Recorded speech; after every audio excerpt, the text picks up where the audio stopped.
Good afternoon. On behalf of the Ontario Provincial Police, I would like to welcome the Honourable Doug Ford, Premier of Ontario, the Honourable Sylvia Jones, Solicitor General, His Worship, Steve Clarke, Mayor of Orillia, the Honourable Jill Dunlop, Member of Parliament for Simcoe North. Joining me today are members and representatives from the Ontario Provincial Police Association, President Mr. Rob Jamieson, Commissioned Officers Association President Mary Shannon, and Civilian Association of Managers and Specialists President Ms. Amanda Weaver. To our special guests in attendance, welcome and thank you for being here for this incredibly important announcement as we address the well-being of our frontline officers, especially during these unprecedented and extremely challenging times. Before we begin, I would like to take this opportunity to recognize the traditional territory on which we gather today. I wish to acknowledge the diversity of the First Peoples of this area and to honor the stewardship of the Anishinaabe, especially Ojibwe, Chippewa people. We are grateful to have the opportunity to gather on the Williams Treaty, area of the Anishinaabe peoples. The Ontario Provincial Police is committed to serving our province by protecting its citizens, upholding the law, and preserving public safety. This announcement is another step forward in our collective efforts to support our people, enabling the OPP to deliver our mission of safe communities and a secure Ontario. Together, we're making changes to sustain a healthy, inclusive, resilient, and high-performing OPP. Our members and our communities deserve nothing less. Thank you, merci, miigwech, and now, I would like to welcome the Premier of Ontario, the Honourable Doug Ford, to the podium. Premier. Well, good afternoon, everyone, and thank you, Commissioner Carrique, for that very warm welcome. It's great to be in Orillia at OPP headquarters. I want to recognize my incredible colleagues who are here today. Solicitor General Sylvia Jones, and I just call her the General, fabulous person. Attorney General Doug Downey, Minister Dunlop, and MPP Kanjan. They've been working day in and day out for the people of Barrie, Orillia, and Simcoe County. I'd also like to thank Mayor Clarke for joining us. He's a great mayor, by the way. He's incredible. There's a wonderful museum on site here showcasing the OPP's rich and vibrant history. You can view it virtually online, and the displays here are very, very impressive. Like the story of John Wright, the first Black OPP officer who joined in 1960, having previously served his country in the Royal Canadian Air Force during World War II. John is one of the many men and women in uniform who pursued a higher calling to serve their community. You know, and everyone knows, I absolutely love our police officers. Look at those champions all along here. Absolutely incredible. I have to thank all of our police officers, including the OPP and the support staff, for being on the front lines during this pandemic to protect both public health and public safety. You're all, again, absolute champions. You make so many sacrifices to put your community first. And I know there are good days and there's bad days in the line of duty. Some days you get the crooks and the thugs and everyone walks away without a scratch. But other days you arrive and the situation can turn ugly. And we know many of our first responders struggle with post-traumatic stress disorder, or PTSD. I want our OPP staff to know we'll always, and I emphasize, we'll always have your backs. We'll always have all the police's backs throughout Ontario. That's why our government provided $2.6 million earlier this year to hire mental health workers to support our OPP personnel. We worked with the OPP and the OPPA to set up a new program to provide 24/7 assistance to active and retired OPP staff on their journey to mental wellness. I have to thank Commissioner Carrique and OPPA President Rob Jamieson for working with us to deliver this new program. And I always have to thank them for their leadership, working to build trust and stronger ties within communities they serve. They've been working to remove barriers to hiring and promote diversity and inclusion through the Commissioners Inclusion Council. All recruits are receiving special training on working with our Indigenous communities, street checks, and mental wellness as part of their extensive training. And I know that the Commissioner recognizes that we all have more work to do in this important front. My friends, we're going to keep supporting our police so they can continue this important work. Now more than ever, we need to make sure the criminals out there face the justice they deserve.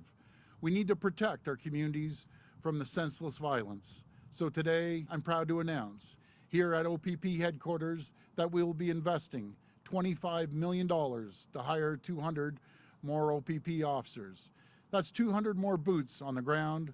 These new officers will be deployed to areas of greatest need across the province. They'll protect our communities, and we will keep looking out for our officers, just as they do, as they look out for us each and every day. Together, we will rebuild Ontario, a stronger, safer, more prosperous Ontario. Thank you, and God bless our police, and God bless the people of Ontario. Now I'll pass it to Solicitor General. Thank you. Thank you, Premier. Every day, Ontario's police officers put their lives on the line to protect us and our families. The COVID-19 emergency and recovery continue to be a reminder of how much we value our frontline workers and why we need to support their mental health and well-being in every way we can. The new hiring initiative we are announcing today is part of the continued steps our government is taking to improve the OPP's workplace culture and support OPP personnel as they go above and beyond to serve in our communities. This important recruitment of 200 additional officers responds to one of the key recommendations of the OPP Independent Review Panel, which is to safeguard the health and wellness needs of the OPP workforce by addressing shortages in the workplace. These new frontline officers will fill vacancies where the need is greatest, in regions that are short-staffed. This will provide much-needed support to our existing complement of officers and ensure public safety always comes first.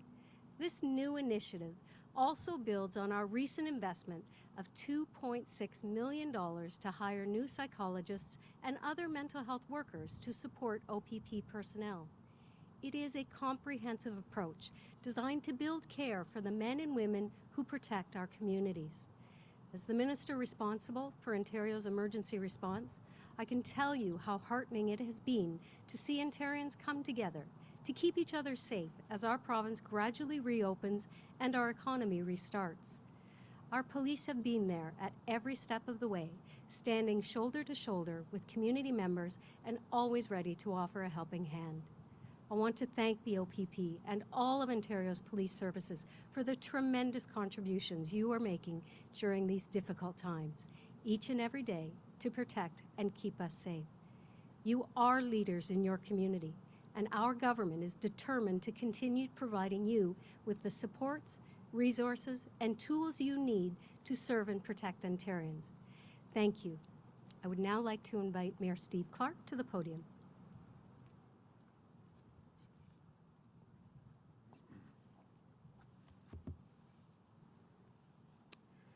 Well, thank you, and welcome one and all to the Sunshine City. Sometimes it's not just a metaphor, as you can well see. And it is my pleasure as Mayor of Orillia to be standing here at the General Headquarters of the Ontario Provincial Police.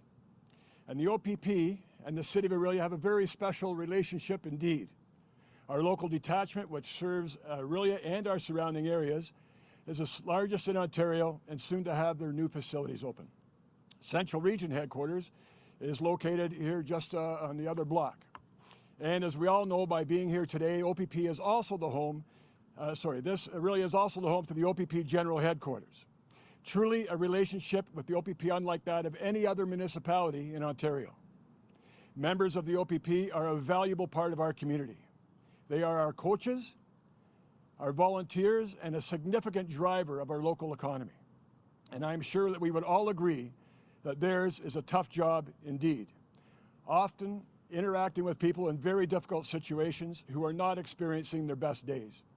And I know from conversations with our local detachment commander that issues related to COVID, the COVID pandemic, have exacerbated the negative aspects of many of those experiences. These types of interactions can take a toll, certainly physically, but also a significant mental toll. And that is, to me, why this announcement is particularly important, as part of this investment is earmarked for the mental health issues. And as Mayor of Orillia, and because of our special relationship, I am fortunate enough to attend OPP graduations when the new recruits, at the end of their training, are welcomed formally into the OPP family. Although I will add, COVID has put the brakes on some of those graduations recently.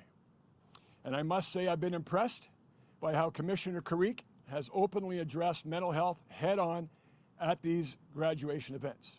And now, to have that recognition by leadership turn into a tangible investment by Premier Ford and the province is quite commendable. It is vital that we keep our frontline officers physically and mentally well, and this investment should go a long way to doing just that. Thank you.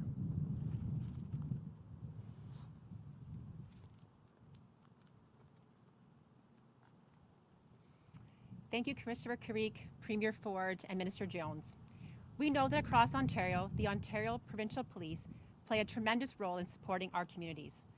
Whether it's keeping local regions safe, helping victims of domestic violence, or tackling large province-wide crimes like human trafficking, we depend on them. With today's announcement, we are taking steps to ensure that our frontline officers have the support they need to continue to help build healthier and safer communities. I was able to speak about our announcement on the Proceeds of Crime grant recently, which has officers working with local communities on their needs. With the addition of these officers and the expanded training they are getting, I am confident that our neighborhoods will be safer.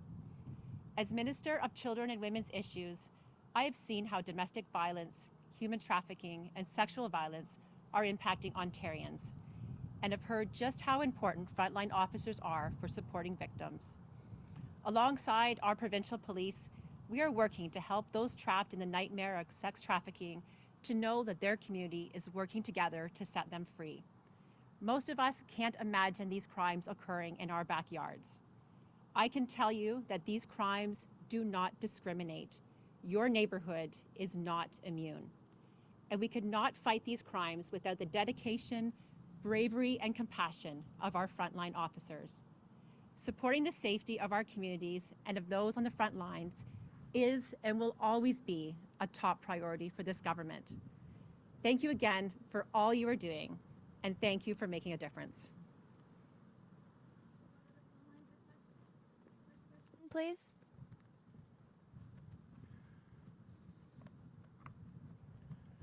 First question, please. Your first question comes from Randy Rath with CHCH-TV. Please go ahead. How you doing, Randy? Yeah, hi, Premier. I actually have a question today for the OPP Commissioner. Absolutely. Commissioner, there's a situation in Caledonia where there have been blockades of roadways, the occupation of a housing development. The mayor and the council have released a statement calling on the OPP to enforce court orders that order demonstrators off the streets and to cease occupying the housing development. Why hasn't the OPP enforced those court orders?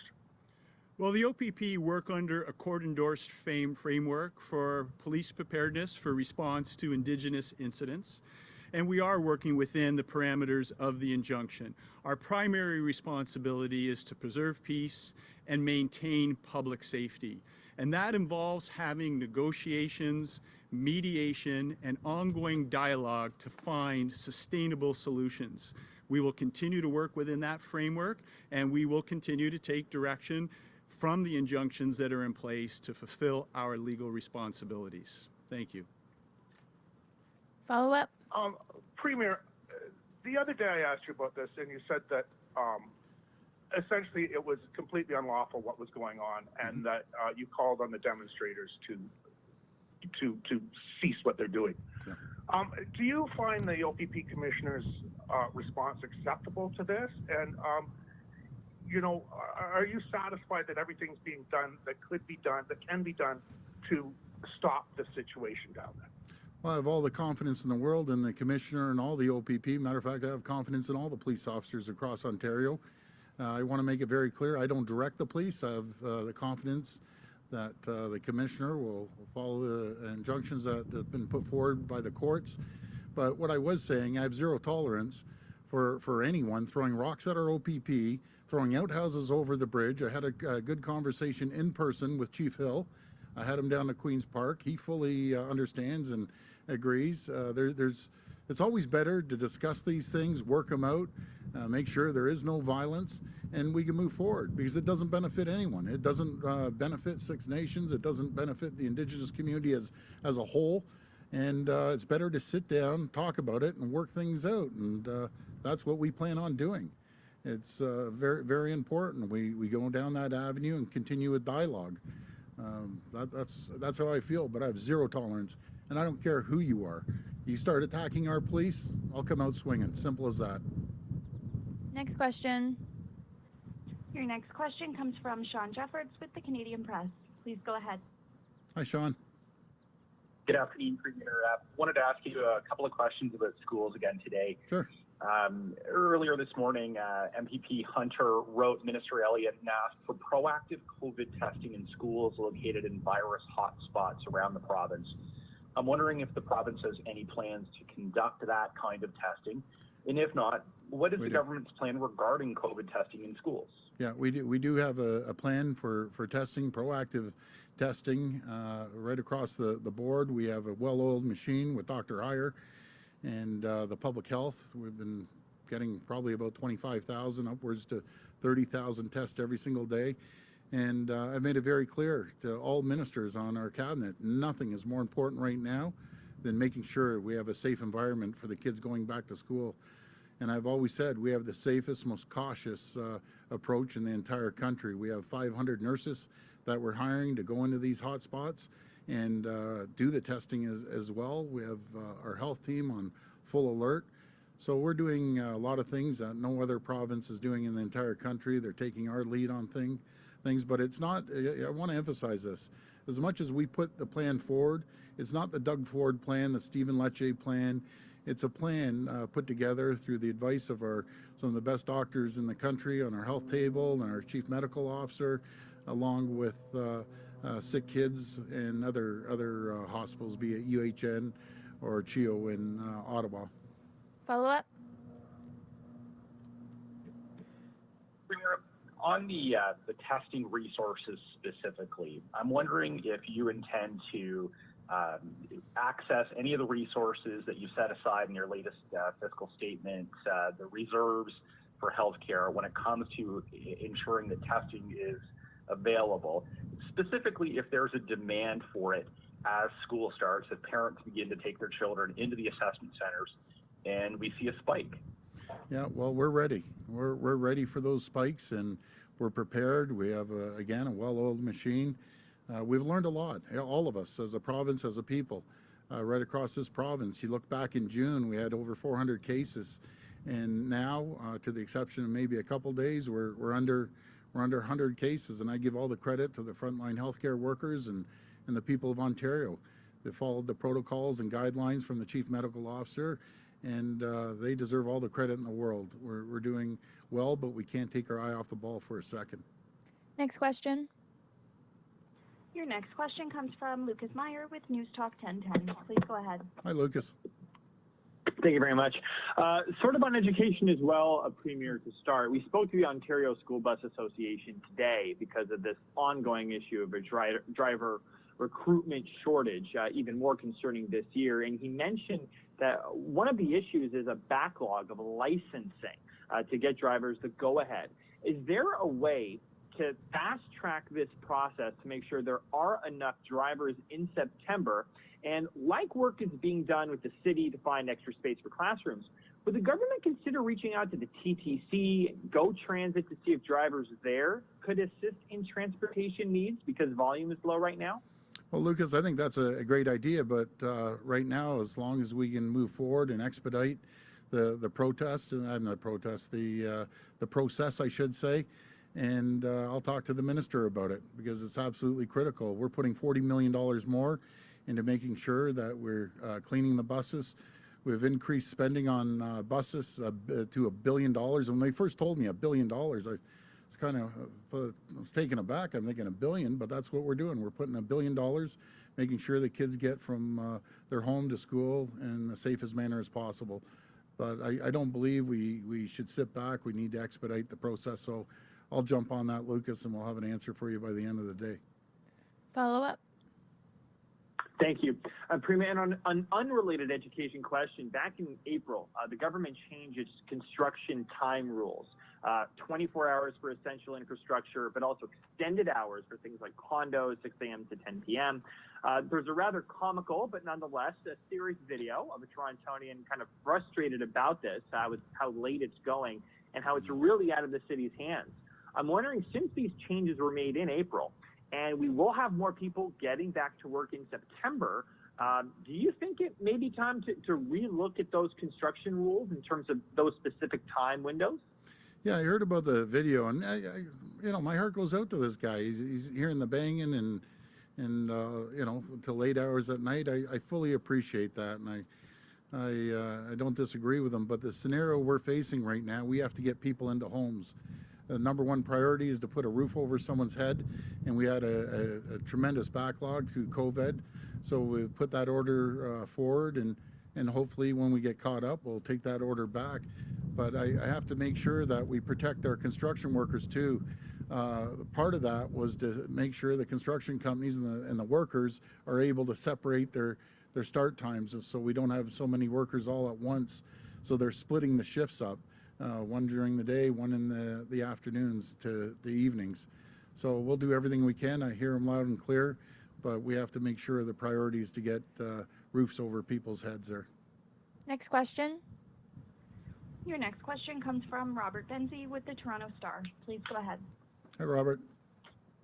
Hi, Premier. I was wanting to ask you about your relationship with the federal government these days. I mean, it strikes me that earlier this week, Mr. Trudeau announced the new cabinet, and you were one of the leading voices on Chrystia Freeland being this new finance minister and how this is a good thing for the country. It struck me that your relationship with the federal Liberals has certainly changed a lot than this time last year when they were political kind of foes of yours. I just wondered if you could speak to that and why you think that's happened and how is it good or bad or indifferent for the rest of us? Well, I think it's good. When I was messaging Chrystia, that was last night before, I told her, I said, Chrystia, you and I are blazing a new trail that this country's never seen before, and I think it's a good trail we blaze, because when I'm out on the street, so many people say that's great that the municipalities and the province and the federal government are all working together. When we're going through this pandemic, it's critical that we're all pulling in the same direction. Will we agree on everything? No, we won't agree on everything, but there's so many more things we can agree on and work together. And I could give you 10 pages of all the times Chrystia and I have talked late at night and saying, hey, let's get this done. And we're able to move things forward and cut down on all the red tape and all the bureaucracy to make sure that Canadians are safe, Ontarians are safe moving through this pandemic. So I consider Chrystia a good friend, and she'll always be a good friend. I forget about this green, orange, red, blue parties. I've never believed in that. And I said yesterday, don't get me wrong, I'm proud to be the leader of the PC party, but I can assure you our family doesn't get elected by just PC people. We get elected by traditional Liberals, traditional NDPers, and I'm sure the odd Greener there too. So I'm out there helping the people, and that's the way it should be. Put the political, all that political nonsense behind us. We get more things done a lot quicker. Follow up. On a subject related to this announcement, some teachers are on social media saying, why aren't you hiring more teachers? You're hiring 200 more police officers. We're in a pandemic. We certainly are going to probably need more teachers since there'll be fewer kids in classrooms. Why not hire more teachers? Or is there a plan to hire more teachers as we look to the back to school plan next month? Well, Rob, every board is responsible to hire their teachers. We put money forward. Not only did we put $30 million forward And but first of all, let me go back. I don't like the idea of comparing apples and oranges, first of all, two separate groups. But in saying that, if they do want to compare it, we're giving teachers $30 million right off the hop to hire more teachers. And then on top of that, we have the reserves. Toronto alone has over $100 million of reserves to hire more teachers. That's 1,000 more teachers if they spend $60 million, a little over 1,000. So the reserves are there for the rainy day fund, and no, I haven't seen a storm like this in quite some time in my lifetime. So let's use the reserves and hire more teachers, and you know, we all work together. We're going to get through this. Put all this, the teachers unions have to put all this political nonsense behind them. I'm serious. Like, just put it behind you guys. Let's work together. I want to work with you. And let's move forward and get the kids back in the classroom as safe as possible. As I've always said, Rob, every single person in this country has been working together. And we need to continue working together, and we've been listening as well. So let's get the job done and work together. And I got a quote, Sean Monteith from Hastings Prince Edward District School Board. So he's the director out there, Rob. And what a positive message. I'm not going to read out his message, but you should go online and hear his message. You want to talk about leadership? And I encourage, because we have some great directors, but I need all the directors to take the same approach as Sean has.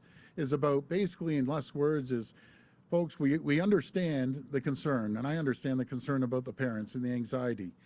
But he has this one. They're ready to teach. They're ready to teach safely. They're ready to protect the kids and the teachers. So let's move forward and work together, and we'll get through this.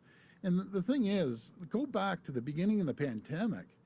Look at what the grocery store clerks that were dealing with hundreds of people at the peak of this pandemic, they were sitting there checking hundreds of people out. Look at the truck drivers. Look at our great police officers, firefighters, EMS. Like, everyone stepped up. Every single person in this country has stepped up for the call of duty, per se. And, you know, now I'm asking the teachers union, now it's your turn. Step up. I love our teachers. I've said that over and over again. We have some of the greatest teachers in the country. The teachers union have to come to the table here and work with us. That's all I'm asking. Okay, last question. Your final question comes from Nathan Taylor with Orillia Matters. Please go ahead. Hi, Nathan. Hi, Premier. Welcome back to Orillia. Oh, beautiful here. I just had a question around the timing of today's announcement. Did the pandemic have anything to do with it, or was there something that prompted this funding announcement right now? Well, I'm going to pass it over to the Solicitor General, and she'll be able to answer that. Thank you. So there were many factors that drove this decision. Part of it was, frankly, the OPP internal review of staffing. Part of it was the feedback that we received from members of the service and retiring members. We needed to start to react and respond to some of the mental health concerns that we'd been hearing from the OPPA, as well as incoming Commissioner Carrique. And so today's announcement was the culmination of many of those decisions, and while the pandemic delayed the announcement somewhat, it certainly didn't delay the planning and the preparation for those 200 new officers. Thank you. Follow up.